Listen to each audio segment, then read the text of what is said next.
Instead of conjuring up a new Joe Rogan, ask yourself why you lost the old one. Because he used to be on your side. He smokes pot on the air. I don't think he's that much of a far-right ideologue. I don't think his mind is completely inflexible. His neck, yes. But not his mind. And he's expressed unease with some things Trump is doing, as has a certain disgruntled former employee named Elon Musk. Bill Maher just lit up young Democrats like a 4th of July fireworks show at a gas station. The veteran liberal wit isn't sipping the Gen Z Kool-Aid, he's spitting it out and asking for a refund. According to Maher, this fresh new generation isn't exactly a revolution. It's more like a reboot nobody asked for, complete with the same plot holes and political faceplants. In a blistering monologue, he skewered progressive pet causes with surgical precision, slicing straight through the bubble of youthful idealism. Strap in. This roast comes medium rare and served with no safe spaces.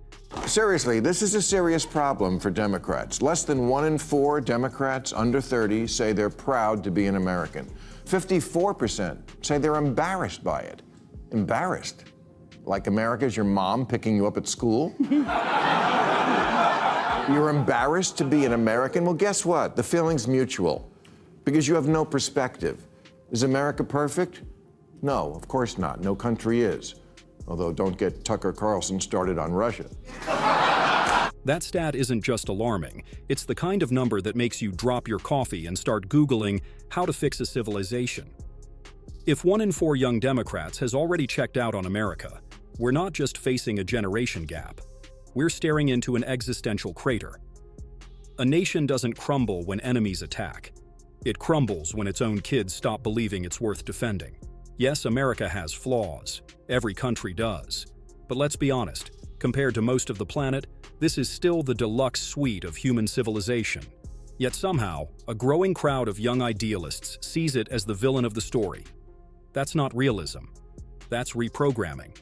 After years of academic doom-scrolling and ideological spin, patriotism's been swapped for performative cynicism. And if this contagion keeps spreading, the America we know won't need to be overthrown. It'll just quietly fade out, ghosted by its own future.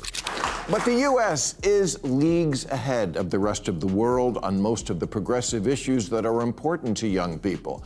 America has 14 million women-owned businesses. 17% of black women are starting businesses, which is faster than white women or white men.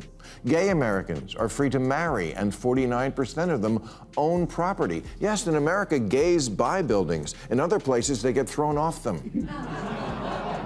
In many parts of the Middle East and swaths of Africa, being openly LGBTQ isn't an act of pride, it's an act of defiance that can cost you everything. Their love isn't just forbidden, it's a potential death sentence. So people adapt. They live double lives worthy of spy novels, marrying for cover, whispering their truth only behind locked doors, and mastering the art of invisibility just to stay alive. And it's not just the LGBTQ community caught in this chokehold. Women, too, are still fighting for the most basic freedoms. In some places, running a business or even walking freely without permission is still treated like a fantasy rather than a right. It's a brutal reminder that while parts of the world argue over pronouns, others are still shackled by laws that treat equality like contraband. You know all those old movies you think are cringe? Well, they're cringe because America changed, because we modernized, way more than most societies have. Our current Congress is the most racially and ethnically diverse ever. They're like a beautiful, useless rainbow.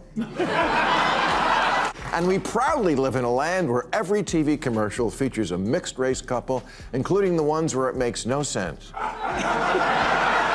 Mom's black, dad's white, and the kid's Asian.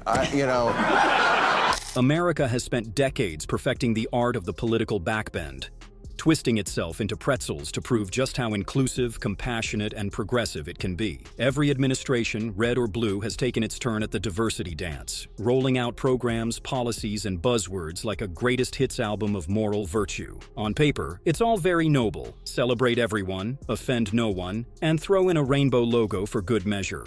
But at what point does bending over backward turn into snapping your own spine? Diversity is supposed to make us stronger, not leave us tangled in our own contradictions. Too often, it's less about unity and more about political choreography.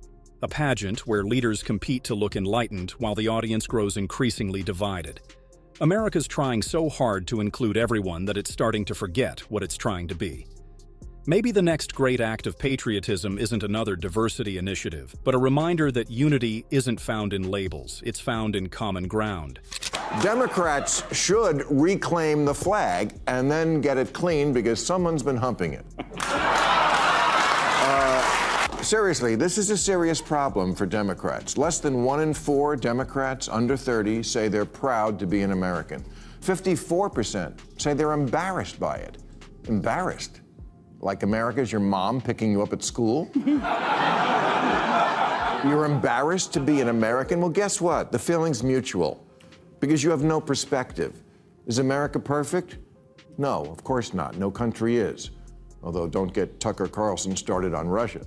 The freedoms we treat like background noise in America, speech, faith, protest, love, and the pursuit of whatever dream keeps you up at night, are the very things people in other countries would crawl through hell to taste. For millions around the globe, these aren't rights. They're fantasies, luxuries that come with a price tag measured in blood, not ballots. And yet here at home, a growing slice of the younger generation seems allergic to gratitude. Instead of recognizing how rare their freedoms are, they lecture about America's flaws like they're grading a term paper, while swooning over nations that treat liberty like contraband. It's the kind of irony that could power the grid if we could harness it. The truth is simple. No country's perfect, but pretending the land of free speech and self-determination is the villain of history isn't woke. It's willfully blind. If we don't remind the next generation what it costs to stay free, they might just hand those freedoms away, thinking they were never worth much to begin with. And the reason I'm so mad at the Democrats is because as a voter, the issues that were important to me were democracy and the environment. And now, there's no one to champion or defend either of them because you, with your aggressively anti-common sense agenda and exclusionary attitude, blew it. You lost everything. House, Senate, White House, Supreme Court, and left us completely unprotected and ready to be violated. It's genuinely depressing to watch what fires up so many young Democrats these days. You'd think protecting free speech or defending democracy would top the list, but no. It's often a bizarre fascination with foreign regimes that treat liberty like a crime scene. They're out here praising countries that jail dissenters and muzzle the press, all while enjoying the very freedoms they seem eager to dismantle.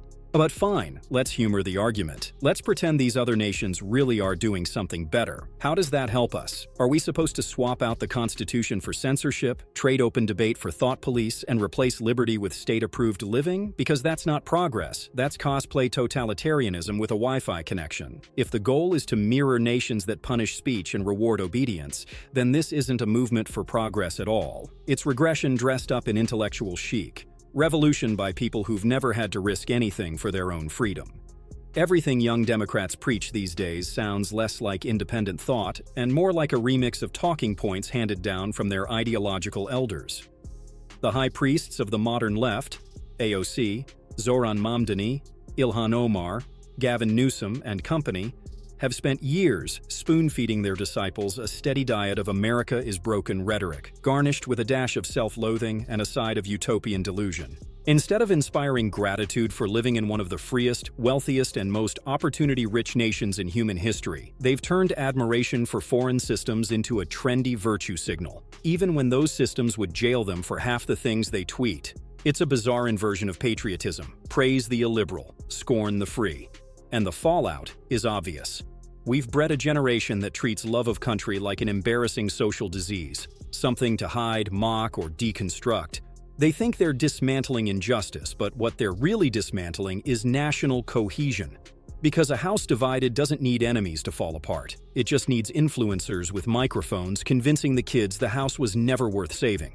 If the thought leaders in the Democratic Party keep encouraging and not rebuking the idea that America is cringe, the Democrats are doomed. Alyssa Slotkin's right. Liberals are weak and woke, especially the white ones, and they indulge all sorts of nonsense from their kids, a pattern that then continues on in the Democratic Party. I've said it before, and I'll say it again. Today's Democrats couldn't hold a spine if it came pre-installed.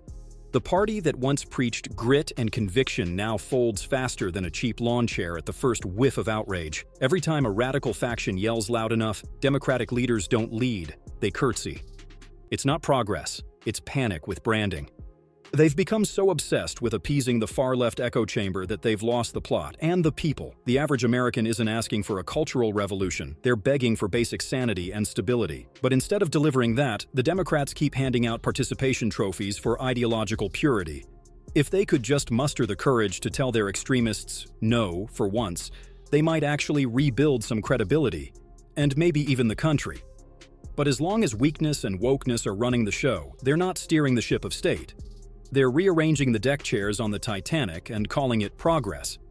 The Democrats are doomed. Alyssa Slotkin's right. Liberals are weak and woke, especially the white ones, and they indulge all sorts of nonsense from their kids, a pattern that then continues on in the Democratic Party. All the gender stuff, the insistence that men can have babies and such, all the you do all day, it was all made in America. Your smartphone, your Grubhub, your freedom to about America, that's all American stuff. Democrats need to face a bitter pill. If they want to climb back to the heights of power they once commanded, they've got to break up with the woke mob. It's been a toxic relationship from the start. One long, drawn-out episode of political self-sabotage. Catering to every radical whim, retweeting every hashtag, and letting their loudest, and often youngest, voices set the agenda has turned the party into a focus group run by Twitter. Identity politics, cancel crusades, and virtue signaling might rack up digital applause, but out here in the real world, voters are asking about paychecks, safety, and whether their grocery bills will ever stop auditioning for horror movies. The Democrats' problem isn't that they don't have ideals, it's that they've outsourced their compass to college kids who think nuance is a microaggression. If the party ever wants to stop spiraling, it has to rediscover the middle ground, the place where most Americans actually live. Otherwise, the Democrats will keep mistaking noise for momentum and end up not as a movement, but as a meme, one that's already starting to get old. All the you do all day, it was all made in America. Your smartphone, your Grubhub, your freedom to about America, that's all American stuff. You tell your phone you want a milkshake and a guy brings it to your house. Please, you couldn't survive a week living in Intifadaville. You're like the girl in White Lotus who was going to live in a Buddhist monastery and then lasted one night. Exactly. The irony practically writes itself. They shout about justice and resistance from the safety of Wi-Fi and iced lattes, blissfully unaware that in those countries they idolize, a tweet like theirs could earn a midnight knock on the door, or worse. They love to imagine themselves as fearless revolutionaries, bravely toppling oppression. But in the real world, the moment they face genuine censorship, violence, or totalitarian control, they'd crumble like cheap drywall, scrambling to get back to the land of free speech, free press, and free refills. It's easy to cosplay rebellion when you're cushioned by the very freedoms you claim to despise. America's real enemy isn't out there. It's the delusion festering in its own backyard. Too many young Democrats have been hypnotized into thinking the freest nation on earth is the villain, while countries that crush dissent are somehow authentic. They're not radicals, they're tourists in tyranny, mistaking moral posturing for bravery.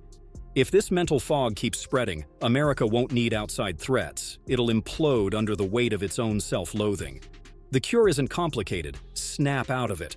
Recognize the privilege of freedom, defend it fiercely, and stop romanticizing regimes that would silence you before your next upload. That's all for today. If you enjoyed this dose of clarity, hit like, subscribe, and stay tuned. Because reality doesn't trend, but it matters.